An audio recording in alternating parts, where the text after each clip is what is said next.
Olá, vou falar nesse vídeo dois temas da vida humana que me solicitaram. O primeiro sobre o medo nos tempos atuais e o segundo sobre a culpa. Com esse período que nós estamos vivendo mundial, a gente passou a ter um sentimento universal, que é o medo, um sentimento uníssono diante de alguma coisa. E o medo, na verdade, ela pode ser interpretado como uma expressão de amor. Se você tem medo de perder um objeto, é porque você tem um vínculo simbólico com aquele objeto. Ou seja, até um vínculo de uma certa maneira, de uma garantia, de um futuro, uma segurança financeira. Se você tem um medo de perder uma pessoa por traição e abandono, é uma expressão de amor que você tem por ela. O medo, ele vem de um sentimento que o ego produz daquilo que ego, põe o P, pego, com amor, apego. Se você tem esse vínculo com a vida, é natural que você tenha medo. Medo de pegar esse invisível, que nem vou dizer o nome, que de tanto que a gente escuta, ele se desgastou, apesar dele não gastou. Nós podemos estar enjoado dele, mas ele não enjoou de nós. Esse vírus, ele continua firme, ainda se desdobrando em mutações para poder continuar vivo e buscando a permanência dele na vida através da nossa vida. Quer dizer, é um vírus devorador e por isso inimigo. Uma pessoa que não tenha medo de ter esse vírus é uma pessoa que pode estar vivendo a soberbação. Ele acha que de alguma maneira ele é intocável, abençoado, uma exceção da natureza. Uma soberbação de um excesso de narcisismo, onde se acha imagem e semelhança de Deus, mas Deus encarnado, Porque a imagem e semelhança faz semelhante, mas não é igual. Nem tudo que é semelhante é igual. Então, esse medo que nos faz higienizar, que nos faz, às vezes, ficar num toque obsessivo de limpeza, com medo de contrair. Cada um vive o seu cotidiano com um grau de obsessão. Eu, por exemplo, como um virginiano e altamente vinculado à vida, eu amo a minha preservação. Então, eu faço o extremo do cuidado e até hoje eu não tive o Covid. O que faz com que as pessoas que tiveram, elas não precisam ser condenáveis, porque acontece. Mas o que eu tenho medo do vírus, na verdade, é que pode ser uma pequena gripe, ou pode te deixar sequelas invisíveis, ou sequelas permanentes visíveis.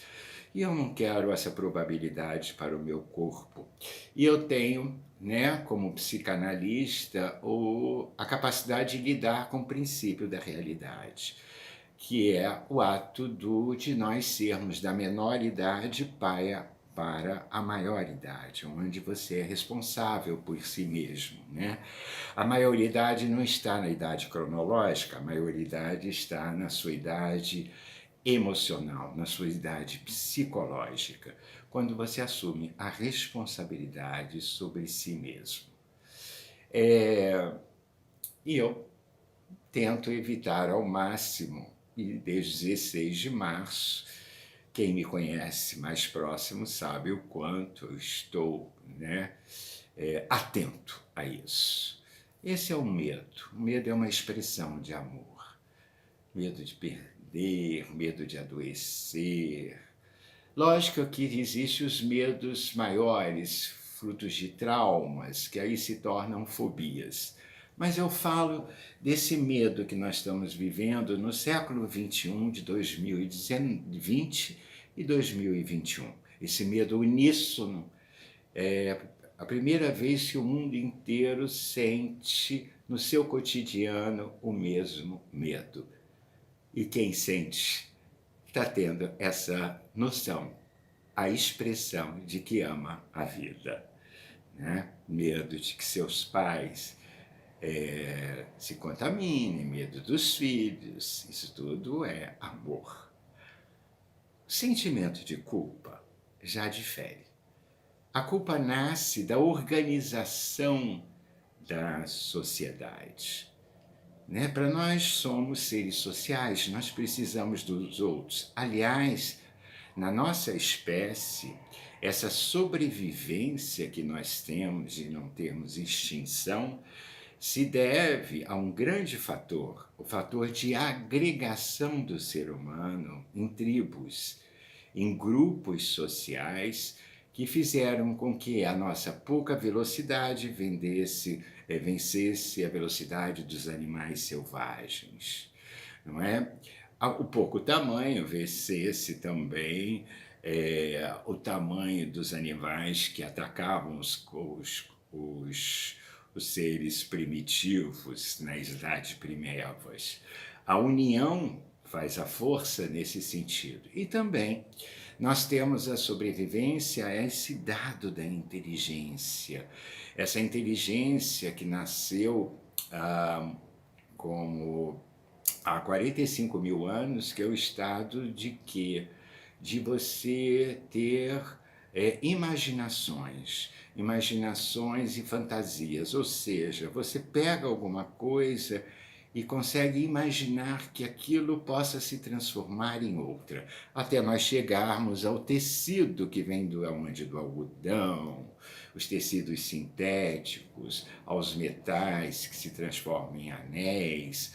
Quantas coisas vieram desse exercício que vai aumentando de maneira no lobo frontal e crescendo o nosso conhecimento implícito que herda de geração em geração.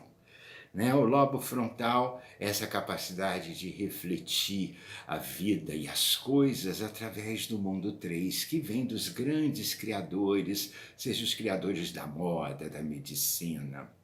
Aliado a isso, a essa inteligência imaginária, vem a esperança, o esperançar, que é diferente da esperança. A esperança pode ser um verbo, um nome passivo. Eu tenho a esperança que Deus me ajude. Mas o esperançar é quando você está implicado em alguma coisa que você precisa, né? E nós devemos viver esse momento muito mais implicado, né? Muito mais investido em nos proteger e proteger ao outro. Quando não acontece isso, né, em que você vê que as pessoas elas não estão mais suportando e elas fazem pequenos rasgos, né, dentro da lei atual, né? Teve a tábua da lei, não matarás, e todos os mandamentos, mas existe uma lei atual. E essa lei, ela cria uma norma de conduta que nos dá, se a gente vai infringir, um sentimento de constrangimento, e depois, quando infringimos, e se alguém tem uma consequência, ou nós mesmos podemos ter a consequência, nós vamos viver então o sentimento da culpa. A culpa que falo não é a culpa delirante, a culpa fantasiosa, mas um sentimento norteador, um sentimento de civilidade. Algumas pessoas, elas não sabem abrir mão dos prazeres, como se o ego tivesse mimado, e elas estão sofrendo excessivamente, muito mais do que o sofrimento, e o que é óbvio que está confirmados em nos reduzir, mesmo que seja para a preservação da vida, mas e elas estão fóbicas dentro das suas limitações. E elas fazem pequenos rasgos, como se elas criassem uma negação da realidade, em que se ela for ali, aquilo não vai acontecer. E quando acontece, que um irmão que você convidou pega Covid, quando você vai a um lugar, pega, é natural que o sentimento de culpa exista. Né? O que não pode é ser essa culpa um martírio, porque quem é culpado merece uma pena, né? Como a condenação à prisão. Não, merece a reflexão da sua atitude, neste caso que eu estou falando. Não precisa criar a penúria mórbida de si. No Japão, a culpa é vivida não como um sentimento de culpa, mas como um sentimento de envergonhamento. Não é? Então, existe o envergonhamento de você ter agido errado diante da sociedade, que é a mesma coisa, só que é chamado de outra maneira, é vivenciado da mesma maneira, de outra maneira, mas que tem o mesmo propósito. Então, às vezes, a gente tem o envergonhamento daquilo que fez, que é o sentimento de culpa, mas a noção de que você, né, é uma pessoa normal, que você encarou as consequências, que criou um sentimento para fazer você refletir. E nós estamos vivendo uma situação muito interessante que deve ser observado também. Né? A gente passa a ter medo dos outros, como se os outros fossem alguma coisa contagiosa. Isso me lembra a época da lepra, até da lepra bíblica, onde as pessoas viviam, os leprosos, nas grutas, porque aquilo poderia passar. Né? Nós não devemos desenvolver esse sentimento de medo do outro, de nocividade do outro, porque, na verdade, o vírus passa por tantas explicações, pelo ar, pela fala muito intensa, são 3 tipos de emissões, né? Quando você canta, quando você fala muito alto em uma mesa, aquilo vai. E você pode estar sintomático e não perceber que está com aquele vírus. Então eu acho que é o momento da gente pensar na culpa não como um sentimento de penúria, mas como um sentimento bússola, norteador do caminho certo por um determinado momento. Se nós enfrentamos 2020, que não teve aviso prévio de tudo que nós íamos passar, e nós chegamos até aqui, entre altos e baixos, com os porões de sentimentos alheios, se você conseguiu chegar aqui, como eu também, nós somos vitoriosos de muitas consequências que traz tudo que nós passamos para a preservação da espécie humana. Mas 2021, nós já podemos pensar que cedo ou tarde, mas nele a solução chega. Está já no ano da solução. Então não custa nada a gente continuar mais civilizado, pensando no outro e abrindo mão de certos prazeres, como se evitasse a criança pirracenta, que faz alguma coisa indevida por imaturidade e sem a depressão que eu chamo a pirraça dos adultos. Vamos pensar sobre isso. Vamos pensar que este ano, daqui a pouco, acaba. E que tudo tem um lado positivo. Para quem usou a criatividade os rasgos bons do que esse momento que nos tirou de tantas coisas, ele nos coloca à frente de outras tantas. Basta você olhar não o que falta e ficar preso às faltas, porque aí as faltas fazem falta. Olha o que contém, olha esse adereço novo do mundo virtual que nos traz, nos retira o cheiro, nos retira o toque, mas nos dá a proximidade, o acesso ao mundo inteiro, onde nós podemos participar de tantas coisas que na vida de antes, que era considerada normal. Normal? O que é uma vida normal? Era uma vida comum. Normal, não. Uma vida habitual. Porque o ser humano não é muito normal. Nós somos os normais neuróticos. Vai voltar um novo contexto, um novo normal? Não, um novo habitual. Essa é a expressão precisa. Não, um novo normal. Porque o que é normal? E sim o cotidiano da vida habitual. O novo habitual, o antigo habitual e o habitual que nós estamos presente. Hábito de um ritual. Vamos pensar sobre o medo como uma expressão de amor e o sentimento de culpa como norteadora de uma reflexão dos excessos e dos rasgos que às vezes a gente faz. Alguns não afetam a vida, alguns afetam apenas 1 quilo a mais quando se rasga a sua dieta, na carência do fantasma, da carência à meia-noite.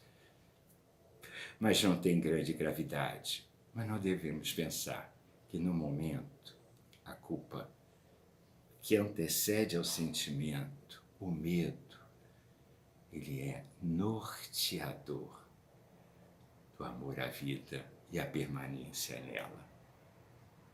Existem várias formas de sabotar a sua presença na vida. Às vezes, uma delas, suicídios subjetivos, está na falta de cuidado. Lacan escrevia que quem sente culpa é porque atendeu a algum desejo. Alguns desejos em determinadas fases da vida nós não podemos desejar o desejo que estamos desejando. Ou seja, nós não podemos fazer aliança com aquele desejo. Quando você tem uma diabetes, desejo de açúcar surge, mas você tem que evitar a aliança. O sentimento de culpa que um diabético sente é um sentimento norteador. Ele não precisa se flagelar. Nós não precisamos nos flagelar, que seja apenas como um sentimento de interjeição, de atenção, de reflexão e de amor à vida e ao próximo. Um beijo.